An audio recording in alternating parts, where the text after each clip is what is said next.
आज से लगभग 13.8 अरब साल पहले तक हमारा ब्रह्मांड एक बहुत ही छोटा, गर्म और सघन बिंदु था।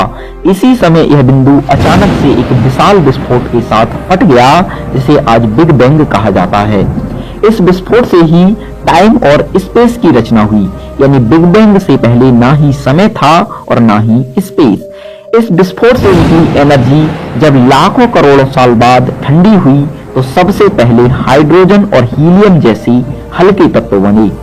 बिग बैंग से निकली गैसें, धूल के कण इत्यादि के एक साथ जुड़ने से स्टार्स और गैलेक्सीज की उत्पत्ति हुई और इस प्रकार हमारे आधुनिक ब्रह्मांड की उत्पत्ति हुई।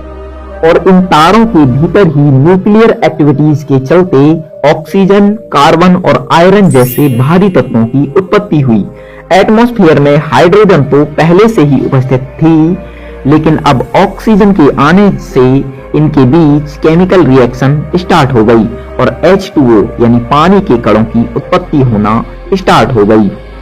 इसके करोड़ों साल बाद आज से 4.6 अरब साल पहले एक सोलर नेबुला सिकुड़ने लगा और इससे सूर्य की उत्पत्ति हुई। अर्थात सूर्य की उत्पत्ति से करोड़ों अरबों साल पहले ही ब्रह्मांड में पानी की उत्पत्ति हो चुकी थी। सूर्य की उत्पत्ति के बाद जब ग्रहों की उत्पत्ति हुई, तभी हमारी पृथ्वी की भी उत्पत्ति हुई। हम सभी जानते हैं कि पृथ्वी शुरुआत में आग का दहकता गोला हुआ करती थी। जब एटमॉस्फेयर और पृथ्वी ठंडी हुई तो जो पानी स्पेस में मौजूद था वह धरती पर बरसने लगा और करोड़ों सालों तक बारिशें होती रहीं।